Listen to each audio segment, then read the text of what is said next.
Real Talk disclaimer.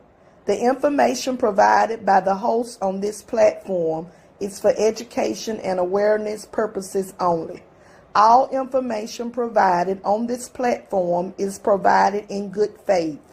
We make no representation or warranty of any kind, express or implied, regarding the accuracy, validity, and reliability of information shared by the host or show guests. The views and opinions of guests on the show do not necessarily reflect the views or opinions of the host of Real Talk. Under no circumstances do the host, show guests, sponsors, or affiliates assume responsibility for the actions of any viewer.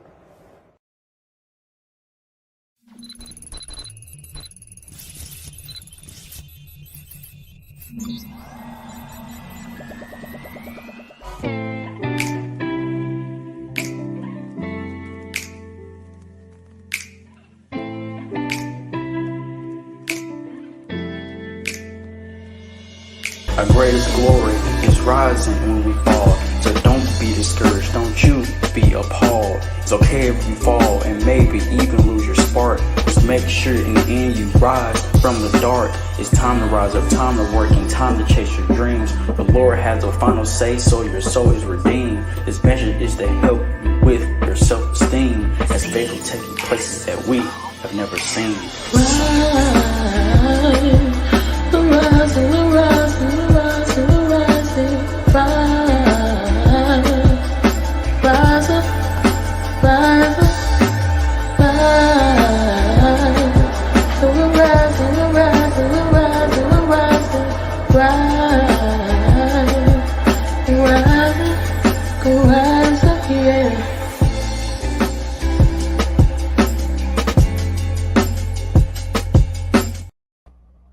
What's happening, and welcome to Real Talk with Pastor Z and Bishop T. We're glad to have all of you to join us on this very damp, wet, rainy Thursday. We're back here on Real Talk. Several ways you can join us here on Real Talk. Of course, on Facebook Live, you can join us not only Facebook Live, but YouTube. On the YouTube channel, like and subscribe. If you're on Facebook Live right now checking us out, I want you to like. But we do have a Twitter page. I want you to share also on Facebook. Everyone know that Real Talk is on. We do have, want you to keep Tamara, this Tom who spills the tea, lift her up in prayer. She had a surgery. She's not going to be able to join us on tonight. So we wish her well. We're going to miss her on tonight, but we do wish her well and pray that she get to feeling better real soon. How you doing on tonight, Bishop? I'm awesome. How are you? I'm doing pretty good. Just having a little technical difficulties over here. Okay. But you we're doing pretty good. We'll get it right. Yeah. Everything going your way? Yeah, that's good. That's better. Good. Yeah, that's better. Glad to know everything going your way. Listen, I know that you was able to get to one of the schools today and reading across America, across the state of Alabama. And Right. you told me about your experience with Stripling Elementary. How did that go? I was one of the readers at Stripling. I read to the first graders. So I enjoyed it. It was, early morning, raining, but we made it and got the opportunity to spend a little time. It was special to us because we got the opportunity to read in the class with our niece or whatever. And so, yeah, we had a good time. I had a good time with them. Awesome. And listen, the first graders sat there. They were well behaved and all. I might take a second run at it and see what I can do on the elementary level. I'm sure you can. That would be good. It would be good. Listen, I want to thank you for helping us to give an opportunity for those who could not get to the venue on last Thursday to the town hall meeting. We did it remotely. You set up there and you was able to broadcast it over Real Talk. And of course, I let everyone know that we were going to wait and do our commentary concerning the town hall meeting on today's show. We was also expecting to hear from the mayor and his assistant to share with us the first 100 days in office. Share with the listeners when can we expect somewhat try to have them on. We hopefully we can do it within the next 2 weeks. There were some things that interfered this week. And we may even have to do a special day next week or the week after that so that we can get him on. Like I was telling John Moore, I understand the things coming up in 1 minute. He was supposed to be here tonight, but then something came up. So I'm thinking within the next 2 weeks, we may have to do a special night, a special show, but I think it'll happen within the next 2 weeks. Awesome. All right, we have a special guest with us. He serves on the council with you and 5 others. He is not a rookie on the council. He's one of the veterans, matter of fact, one of the 2 veterans on the council. It's none other than the councilman for District 5 here in Gaston, Mr. Jason Wilson. How you doing on tonight? What's up, guys? Hey, What's Jason. going on, man? Man, I'm doing so good I can't hardly stand it. Awesome. You said that when you came on earlier. Amen.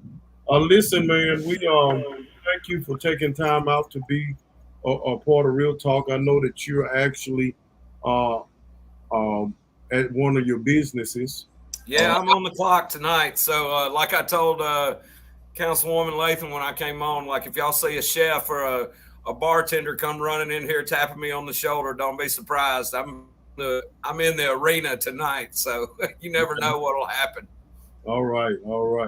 Listen, we was able to broadcast the town hall meeting that the mayor had that had the surrounding mayor. Yeah, the turnout for that was amazing. Man, you say what you want to about Craig Ford, but he can whip up a party. Yeah, he can get some folks to show up. Yeah, they showed up too. Standing room only. Oh yeah. There was a lot of things said. The occupational tax. I'm no expert, and I don't think we are experts, but we should have opinions, and we can share our opinions concerning this bill that Senator Andrew Jones. I'm sorry, Andrew. Yeah, don't be talking down Andrew Young now. Yeah. Senator Andrew Jones is proposing to do, and that is to take away the occupational tax. Yeah. And listen, I get it. It has Edward County in an uproar because a lot of people turn down jobs in Edward County, especially when they realize they can go somewhere else and make a little bit more because they don't have to pay this occupational tax. With that occupational tax, it also affords us to enjoy other things. It also affects other people's livelihoods as well. I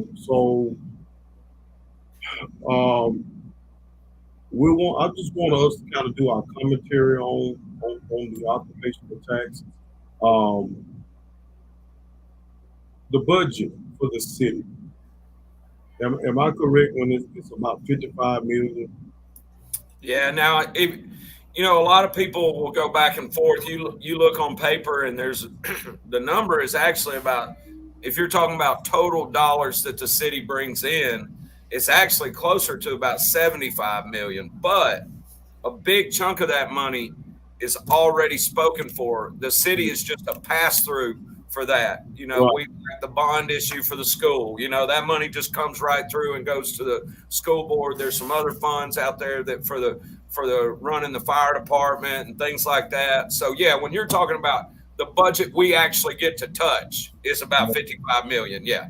Okay, 55 million. So when you start talking about this, how much of the occupational tax contribute to the budget? I want to say off the top of my head is somewhere around 15, 17 million in occupational tax. So you're talking about 30% of the budget, roughly. Yeah. And which this, is a chunk. And especially when you consider 71% of the city of Gadsden's budget of that 55 million goes to payroll, health insurance, and retirement for employees. Okay. So that's just off the top. 71% of that money's gone for payroll, health insurance, and retirement. So every year we get a letter just like you do as a private citizen. Probably if you got health insurance, you get that letter that says, hey, your health insurance is going up 3% this year, 5%. That premium's going up. Well, the city gets that letter every year too, but ours is for several hundred employees, you know. So we get that letter every year that says, hey man, your expense for covering health insurance for all these people is going up 3.5%, 4.5%. Now keep in mind, for most city employees, the city pays 80% of their health insurance. Most full-time city employees, it's 80%. So when we get that letter that says the health insurance cost is going up, the city's covering 80% of that, you know, and that's every year. Doesn't matter how many sales tax we brought in that year. It doesn't matter how many business licenses we had that year. Doesn't matter how much we collected in occupational tax. We got to absorb that cost. So that's where it can get a little bit challenging, because we need to be able to afford to pay city employees a fair wage. But when 71% of your budget is going to payroll and healthcare and retirement benefits, now all of a sudden, where's it going to come from? You know, when you start out, 71% of your money is already spoken for. It gets tough, you know, to make the numbers work. yeah. So how would or how could, first of all, let's talk about what would happen if this bill is passed. What are we looking at? Well, it'd be bad. You know, people don't realize or probably don't remember, and I don't blame them. If I wasn't in government, I probably wouldn't be able to keep up with all this all the time either.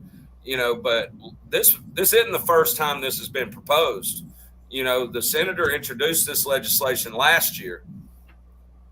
And so what he changed towards the end of last year, somewhere between the back and forth of it all, was, all right, I'm not going to take it all away at once.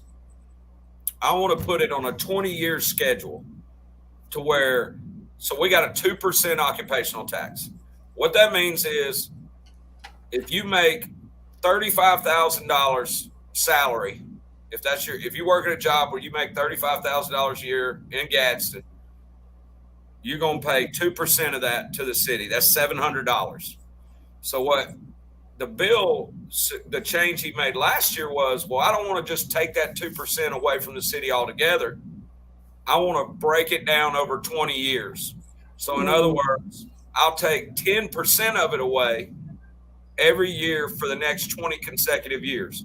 So if you paid $700 in occupational tax this year, next year you would only pay a 1.9% occupational tax. The next year you'd pay 1.8, and then 1.7, and then until it all the way got to zero. So you add that up, and his goal was to, well, maybe that'll soften the blow for the city. That'll give the city some time to come up with this money somewhere else. But you know what a lot of people don't realize when you're looking at this is, regardless, the biggest factor in all this that nobody considers, well, there's two things. The But the biggest factor that nobody considers, unless you're knee deep in government finance and study this stuff every day, is our bond rating. So what happens is, just like your personal credit score, all right? If you got a 700, you can go out and get that car loan, and they're going to offer you that 0% financing on 72 months. You're going to get the best deal they got. If you got a 550 credit score, you're going to have to go to some other secondary market where they're like, yeah, we'll give you some money, but it's going to be 15% interest, and you got to pay more down up front to be able to make the deal work. Well, the same thing's true with cities. When we go out and say, hey, we want to build a new bridge, or we want to build a new road, or we're going to build a new sports park in some cases. Now, Gadsden's lucky because we pay cash for our sports park. We're not like Albertville or some of these other cities that got a $85 million bond out there that we're having to pay down on every year. But most cities, they go to the bond market and they say, okay, we want to borrow some money. Well, what those bond agencies do that loan that money is they're going to say, okay, let's look at your tax income. What kind of money you got coming in? What kind of income you got? What's your bond rating? What's your score? And so when you take away 30% of a city's tax rating, even if you're doing it over 20 years, those bond agencies are going to go, no, we ain't giving you nearly as much money because we know you're losing this money over the next 20 years. We know this stuff. We see the writing on the wall. It's going away. So now our bond rating goes down. Now we can't access as much fund to make improvements to our sewer and water system, all this stuff that cities have to borrow money to do. So that's the biggest thing that most people probably haven't ever realized is if it changes our bond rating, if we can't go to the market and borrow money to do projects, we're in a lot of trouble, regardless of whether they take 20 years to draw it down or not. It doesn't matter. On year one, those bond agencies are going to go, nah, we ain't giving you as much money. Your bond rating just went down. So that's the biggest thing. And the other thing is, for me, look, man, the government is terrible, period, across the board. I'll be the first to admit that. They're bad at spending money. Now, we don't have all this waste like a lot of people think we do, but it's not like when you're a private business owner and you're watching that money. The government's just not real good at stuff, period. And so, but the government's always going to get their money from you. That's the point blank truth. They're going to figure out a way to do it. And what people don't realize is if we do away with this occupational tax, we're going to raise the gas tax. We're going to raise the property tax. We're going to raise the ad valorem tax. We're going to raise it all the way across the board to make up for that money. So getting rid of the occupational tax isn't going to result. And to your point, Zay, I'll say this, somebody looks at a job in Gadsden and says, I don't want to work there because they take this 2% out of my check. But think about this. Okay, I'll give you an example. Let's say you're going to buy a car in Gadsden. Mm-hmm. You go down here to Ronnie Watkins or wherever, and you want to buy a $35,000 truck, brand new truck. In Gadsden, you're going to pay 3.25% tax. When you go to get your tag and they put that tax on that new vehicle, you're going to pay 3.25% to the city for that. Okay. You buy that. So again, if it's a $35,000 truck, that's going to be about $1,000. The 3.25% is what you're going to pay on that truck in tax. You buy that same truck in Mobile, Alabama, it's 8.25%. So you didn't pay $1,000 tax. You paid almost $2,700 tax on that same truck.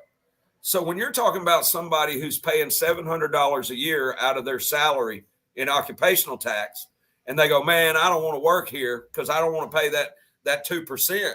But then they go move to a town where the sales tax on a new vehicle isn't 3.25%, it's 8.25%. They just made that occupational tax plus some up in one transaction. Right. Same thing with property taxes. People don't realize Alabama, the state of Alabama, has the lowest property taxes in America. All right.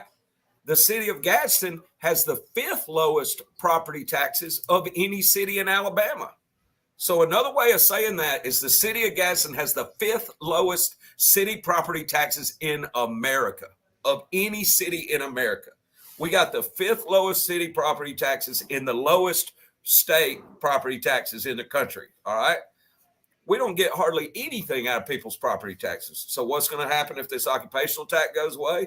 Not only we got to do 2 things. We either got to cut city services or we got to raise those property taxes. Yeah. You know? And so my point is the government's going to get their money from you one way or another. Yeah, you know, exactly. You're robbing from Peter to pay Paul. Right. So you're going to end up, what you're saying is, if this pass and they take away the occupational tax, we're going to see an increase in other areas. I mean, that's just math. It's just math. You're either going to see services. There's no other way. There's no other way to do that. You're either going to see them cut services or raise taxes or a little bit of both. Because you're going to do your best to try to save those areas that need to be saved. 100%, man. Yeah, I understand. Bishop, you chime in here. Let's hear where you are on this. You're a council person. Well, I'm new at the game, so Tell us what was your take on the town hall meeting. Well, first of all, I thought it was very well attended. Even some of the media outlets, you know, so it is a very the citizens are very concerned about it. I don't really know what the percentage is of those that seem to be for it, but we know that those city workers are definitely for it, because if we lose it, jobs are going to be cut. So we definitely know that. But to your point, you were saying about the surrounding areas. If I'm not mistaken, I know all of the areas here. There's like 5 cities in. Yeah, you got Glencoe, Atala, Rainbow City, Southside. They all have an occupational tax.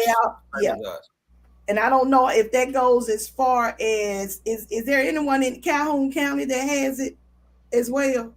Do they? I know Center, where the senator's from, has one, and Jefferson County. There's several cities in Jefferson County that have one. I think there's like 23 cities in Alabama that have it. But if you look at it nationwide, again, if you look at the cities that have an occupational tax, almost all of them have lower than average property taxes. Okay, so it offsets. Whereas, and you also look at it nationwide, and you see it primarily around these cities that have heavy industrial workforces. All right, so like city of Gadsden, take it back 100 years. Okay, when Goodyear built, what the city did was, because we were a river town, people wanted to be close to the river, so all of our factories got built in downtown. Our steel plant got dropped right in the middle of a neighborhood. The cotton mill got dropped right in the middle of a neighborhood. The Goodyear got built on the banks of our riverfront. So what did everybody do? They packed up and they moved out to the country to build their houses, because they didn't want to live by the factory. So they move out into the country. Well, the country is where nowadays people like to build those big old factories. So now we're a city that housed all these big factories, but we let everybody move out to these neighboring communities to build their homes. So we don't get any of that property tax money from those residents. So every day, it's funny, the Center for Economic Impact in the state of Alabama did that report, and it's out there. You can circulate and find it. I mean, we've got copies of it. I know the mayor's sent out copies of it, but you'll see. So the city of Gadsden, every day, we have something like 8,000-9,000 more people in our daytime population. They come in here, they work on here, they drive on our roads, they use our infrastructure, they take advantage of everything that Gadsden's got, but then they go out to the unincorporated county or some other part to build their homes and to pay those property taxes and to pay all those fees. So the city doesn't get that money, even though those people are technically basically citizens of Gadsden every day. We don't get any of those resources. So that's where occupational tax emerged around the country, was in these cities like Detroit, you know, cities where there was huge manufacturing operations, but everybody lived in the country, you know, and drove in to work every day. Well, and then when you think about it, one good point that I think was made during the town hall meeting is just like the percentage that you gave at the beginning. You talking about 50 something dollars a month, about 58, $60 a month Yeah. that you would be getting back, but you're gonna the effect of not having it, it's gonna be like you're not saving. You're actually gonna be giving up more, taking it away than keeping it and just paying the occupational tax on a monthly basis. Well, and again, that's why I said, like most people, and I wouldn't expect most people to know this math, but the average person doesn't know what the tax rate is in the community they live in on the 13 or so different taxes you pay every day, day to day life. So somebody will look on the surface at Gadsden and say, I don't want to pay that occupational tax.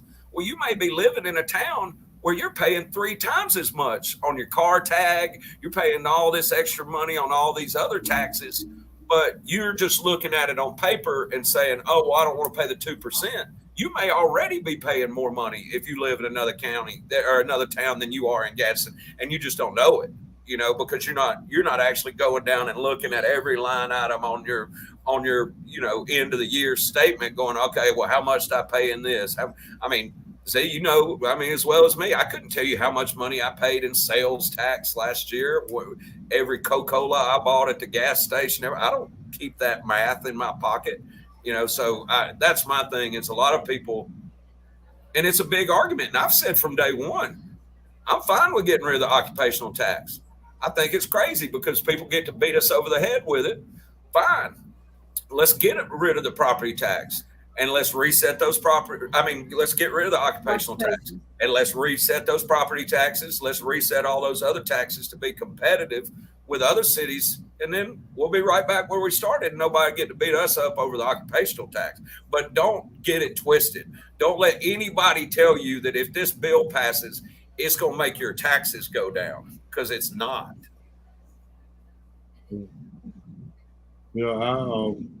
That's a way to look at it. And here's the thing: we're not here to try to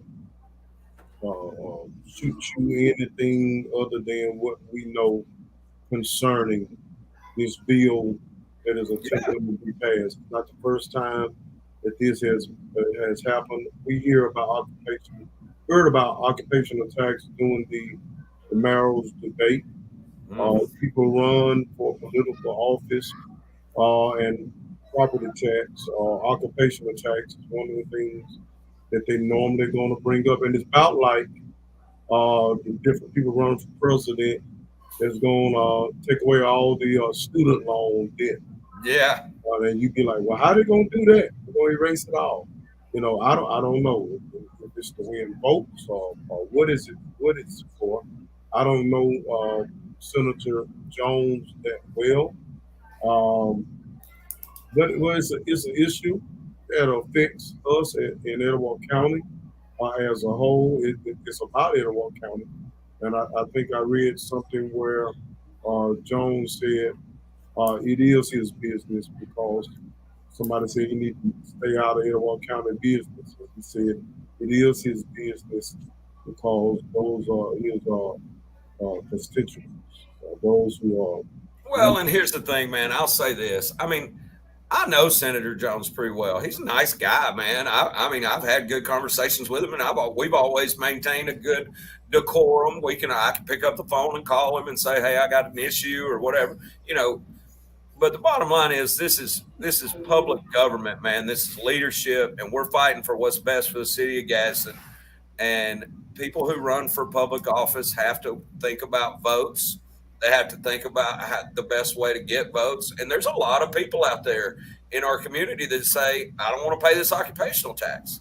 So, if they're going to the senator and going, I don't want to pay this occupational tax, then it doesn't surprise me that he's tried to address it, but I do think that it's important that you can disagree with somebody and you can fight them vehemently in a political arena without it getting personal, without it getting right, without falling out, yeah, without being upset You know what Yeah, I'm I saying? disagree with him. I've told him that. I picked up the phone and called him. I said, I think you're flat wrong, man. I think you're wrong on this. I disagree with you, and I'm gonna do everything I can to keep this from happening. Yeah, I'll see you next week. You know? yeah, y'all go play golf tomorrow. You know, Yeah. I'm me gonna, and it's and just my like, president don't agree on everything. You know, yeah. Well, it's just like Council President Back said this a couple of weeks ago when we were initially talking about it. He said, look, if I could go back in time to the very first day that we started putting taxes in place here in Etowah County, I probably wouldn't have done it this way. It's not ideal to have an occupational tax. I get it. But here we are. And if we do away with this one, what are we going to do then? How are we going to put that budget back together? So Mitchell James said, I pay occupational taxes and I'm happy to do so. Governmental services cost money. I'm more than willing to do my part, always have, always will. And I feel the same way. It's Cassie Baker said, I'd rather just pay the occupational tax and be done with it. Taxpayers pay Jones' salary, insurance, and retirement. Should those taxes be rescinded? Hey, I hear you, Mitchell. I hear where you're coming from on that. I mean, I know that's somewhat of a rhetorical question, but yeah, I mean, when you do that, when you open Pandora's box, all right, you can't put the toothpaste back in the tube. If we're going to start talking about rescinding this tax or that tax, then yeah, let's start talking about how much those, legislative representatives are getting paid. What's their travel budget? You got to put it all on the table if you want to have that conversation. Let's look at what Robert Herner said. He said it's dicey because politically, the occupational tax get cut will leave him exposed to his right on defunding police, among other public services. For sure, man. And you've seen that narrative. And like I said, man, I love Craig Ford, man, but he knows he's a professional. He's been doing this a long time, and he knows how to have a political argument and to frame the argument in ways that people understand. And that's why, we all saw it when you walked into the venue the other day and said, don't defund the police. Don't defund the firefighters, because you got to make sure people understand what we're talking about here, which is if you want to cut city services, that's where it's going to start. The police and the fire represent almost 40% of our budget, the whole budget. So if you're going to cut 30% of that budget and think that it's not going to impact our police and firefighters and first responders, you're crazy. It's going to have a negative impact on them. So Robert's right.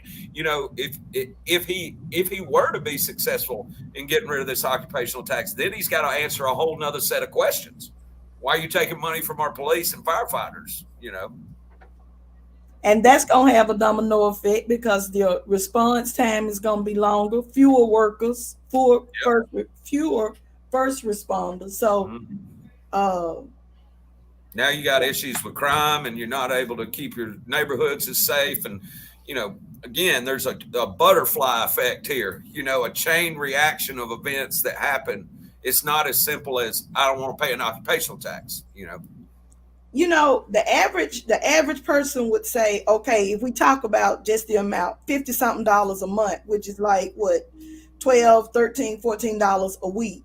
And I thought about it like this, and it may be a tad of the preacher in me, but what you do with that, and I know that there's somebody right now that's saying, I could use this extra $10, $12 every week. Heck yeah, but man. What you can do with that $10 or $12 individually does not compare to what happened with the occupational tax. What the city can do with everyone that's employed having to pay that occupational tax. Right. I totally agree. Together we're stronger. And we are with that separate. It's more. It's more that can be done with it together than can be done with it separate. It's funny. I tell people that about you'll hear somebody say, "Well, I pay my power bill every month. Y'all need to come do this or come do that," and I'll say, "Man,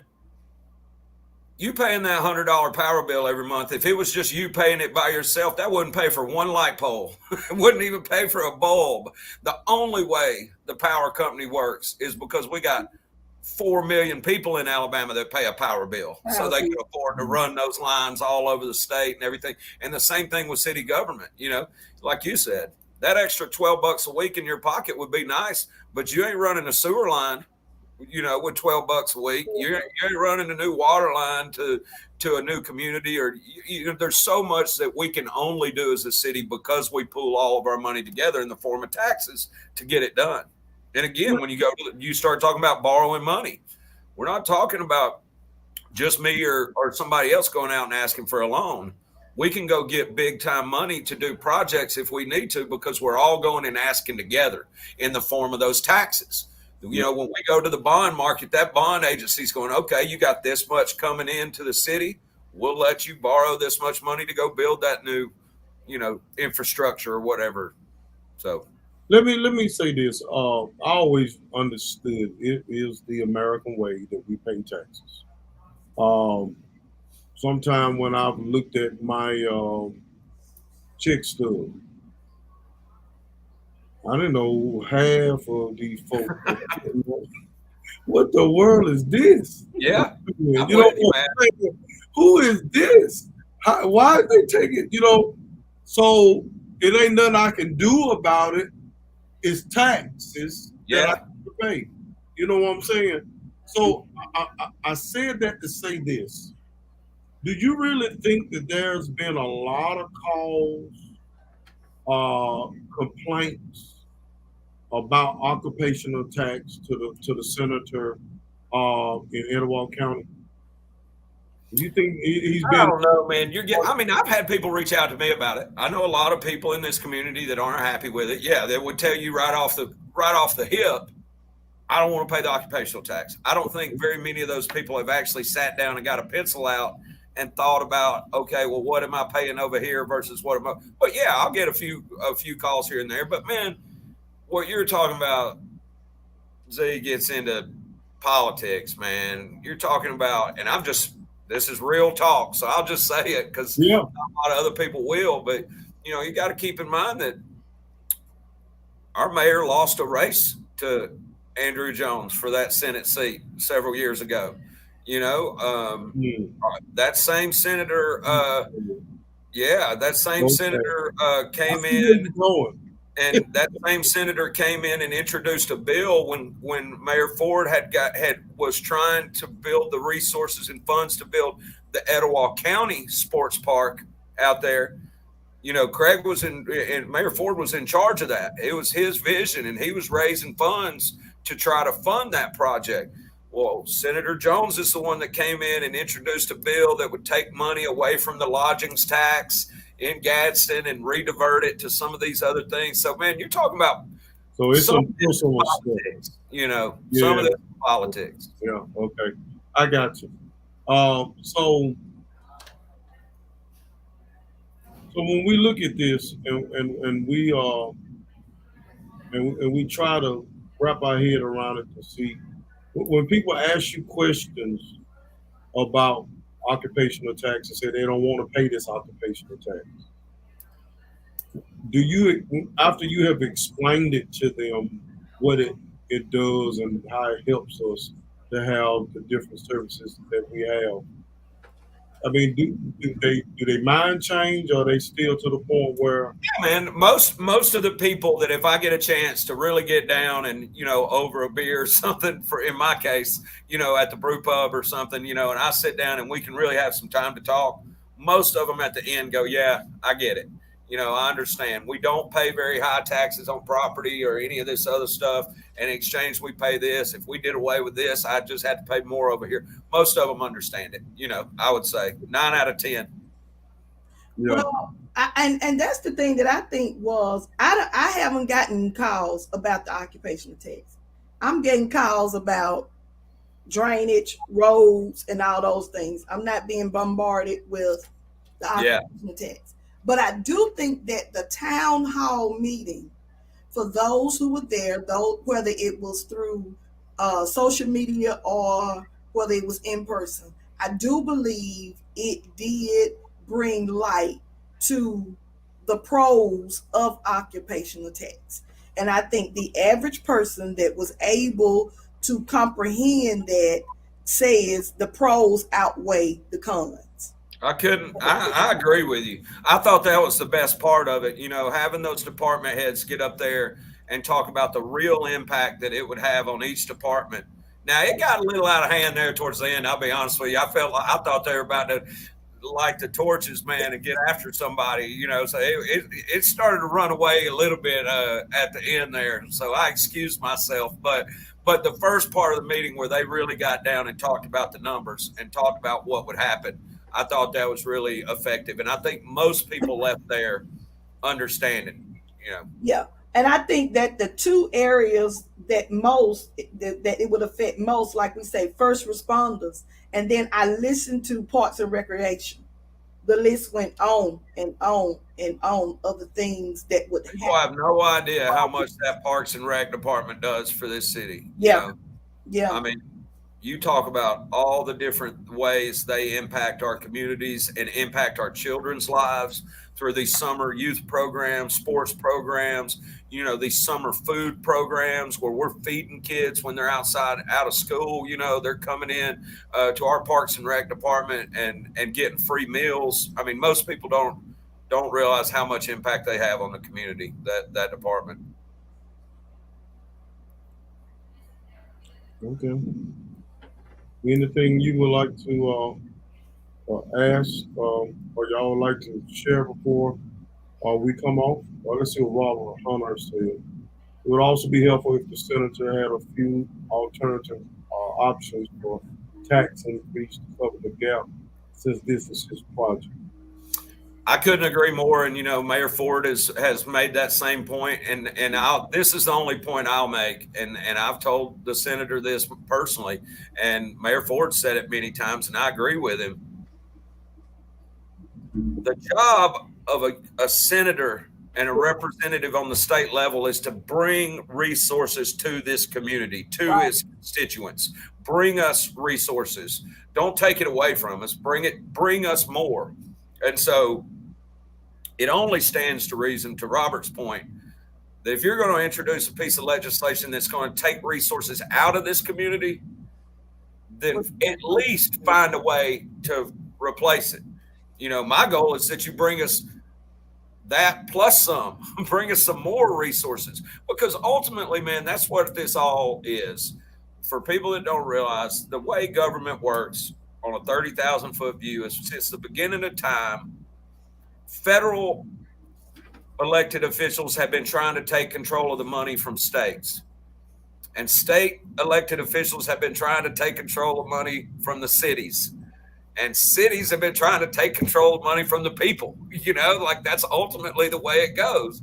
The feds want to get all the money from the states want all the money from the cities, the cities want getting all they can from the citizens, and we're the only ones sitting around here as citizens getting taken to the woodshed. So if you're a state legislator and you're going to take money from this community, find a way to replace it. I think that's a great point.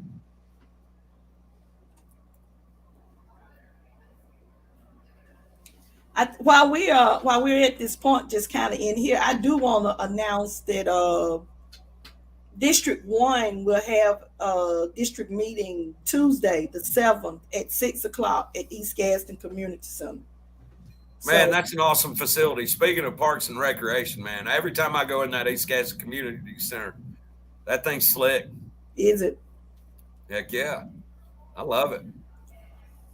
You guys have to, if y'all get a chance, talk to old Deverick Williams next time you see him.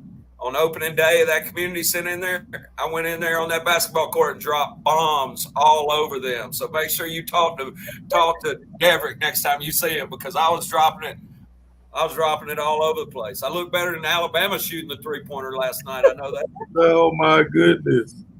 I got to see that to believe it. Did you record it? I think there's some video footage of it. Yeah, I think there's some proof. We'll talk to Chamberlain. I think Chamberlain had some recording going. Mm-mm. I appreciate y'all having me on, man. Appreciate you coming on. Thanks for coming on, taking out your busy schedule. And look, the whole time you didn't have one waitress or cook or anybody come and have to. I know. I'm scared. I'm afraid the whole thing's on fire down there. I've been to Blackstone, but I'm gonna have to check one of yours out. Yeah, come on. We got a great menu over there at Back 40 now. You know, it's funny with Back 40. We built that place as a manufacturing packaging facility. I mean, Back 40 will do a couple of million cans of product out of there this year on one of these major canning lines. You know, it was a manufacturing facility. And then we worked really hard with the legislature to pass some laws that allowed us to serve food there and have a little restaurant space. So that was a manufacturing facility that we turned into a little restaurant space at the end once we were allowed to. You know, this place in Anniston is a restaurant that we turned into a little manufacturing space over in the corner. So it's two totally different experiences, but we've come a long way at Back 40, and they got an awesome food menu over there. You ain't even got to drink beer. You can come. We got sweet tea, unsweet tea. We got sodas over there and everything. Do you all offer tours? Yeah. Okay. You can come in there pretty much anytime, and somebody will grab you and take you on a tour. But we don't do them on a schedule. You know, now, you got to be careful. You know, the big joke around there is my tours at Back 40 last about 45 minutes to an hour. You know, you get Trip Collins take you on a tour, it'll last about 7 minutes. So depends on what you're in the mood for. Careful who you get to give you a tour. All right, my friend. Well, you take care. Y'all be good. Thank y'all. And keep up the fight. Councilman Wilson. Absolutely. I'll see you next week. All right. Have a good weekend. Have a good one. You too. I want to thank Councilman Jason Wilson for joining us on today as we kind of did our commentary concerning town hall meeting, the information that we have and how we have processed it. You know, you got pros and cons, and you know, you're gonna get it on one end or you're gonna get it on the other. I received a call and some information concerning tomorrow for all of the students of Gadsden City Schools, the Tyler City Schools, in Etowah County. The students will not attend school tomorrow in person. The Gadsden City Schools and Tyler and Etowah are planning to join them doing the same to attend school virtually. It's supposed to be high gusting winds, and they don't want to put our children in harm's way. So they will have school if they just would not attend school in person. It would be virtual. Okay. So we hope that you get this information, that you don't try to, or that you don't miss out. You should have gotten a schoolcast call to make you aware. The Gadsden City Schools have made their announcements, expecting the Tyler City and Etowah County to join them. That the kids will not, the children will not attend school tomorrow because of the EMA have made us aware. There's going to be high gusts and winds tomorrow that will affect the buses that our children travel on. They'll put them in harm's way. So we're going to play it safe, and they're going to be attending school virtual. Okay, get that word out. Get that word out. Get that word out. I'm sure your children are very happy to hear that news. Get that word out. Okay. Okay. You remember when we used to have to make days up on Saturday? No. You didn't never. We didn't make days up on Saturdays. I'm gonna tell you what happened when I was in school. If we took too many days, because you was allowed so many days as a snow day or whatever, you was allowed so many days. But if there were days that we got that was over that limit, we just went longer. We went a couple of days longer. Like, you must have graduated 2 or 3 years before I did. I came out in '87. Oh, okay. Yeah, we didn't never go to school on Saturday. You didn't never go to school on Saturday. No. and I'm so glad we did. But it would go like, we may go extra day. When school would be out for everybody else, we'll probably have to go. And pretty much, that's at the end of the year. Wasn't nothing going on. So, you know, I don't recall. No, I know I didn't go to school on Saturday to make up for that. That didn't happen with us. And I don't. You were a couple of years older than I am, so I get it. Just a couple. You came out in what, 88? Yes. I came out in 87. I'm not gonna change what I said. You want to be younger than me? I'm not gonna change what I said. Yeah. You 53? No. 52? Yes. Your birthday is when? You asked me, was I 52? Your birthday is when? I said yes. Tomorrow or something? Don't act like you're... How old are you? I'm 53. Okay, I'm 52. You'll be 53 before I turn 54, guaranteed. No, I will not. When is your birthday? Your birthday in what month? September. Well, you correct. My birthday is in July. That's my birthday. You correct. Okay, all right. My birthday is in July. Your birthday is in... You were born in 69. Right. I was born in 70. Okay. Now, normally, when I was in school, I was always the same age of the class behind me. Until the summer. I graduated when I was 17. I did too. Most people graduated when they're 18. 18. I graduated when I was 17. I was the same age as the class behind me, which was the class of 88. Right. And then that summer is when I turned that year up. You know what I'm saying? Yeah, I got you. I was thinking that. At the end of the day, we pretty much come to the same conclusion and resolve. You are older than I. Yeah. I act that way too. Yeah. Amen. So we thank you. In some cases. Y'all get that word out now for the children. Get the word out. Gadsden City Schools or Tyler City Schools in Etowah County plans to join them, and you may see this across your TV screen at sometime tonight. They will not be in attendance at the school on tomorrow, but they will be virtual.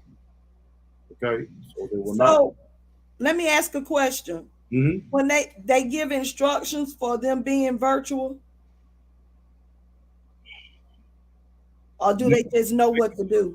I mean, I don't know. Okay. I really don't. I don't know how that's going to take place. Okay. Maybe somebody get a call tonight. Okay. From the instructor, because I think principals are receiving this information to pass out as well. So I guess the principals, I got a text as well as a call. Let's see, the principals are being notified to let their teachers know.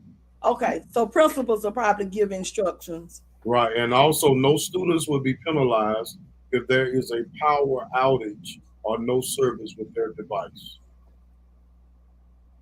But don't be talking about your power out and you're at home playing PlayStation. But we're going to do some ride-bys to make sure. Ain't got nothing but time. Say power out. Let's see. Yeah. But it's been great. Y'all pray for Tamara, Miss Tom Tom. She hasn't been on to spill tea. We didn't have it last week, and today she's not feeling her best. She had a little surgery. So y'all continue to pray for our friend and our colleague here at Real Talk, Miss Tamara.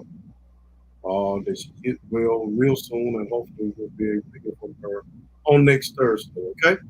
Anything you want to say to the listeners or the viewers before we leave? No, it's always good to have you all join Real Talk and just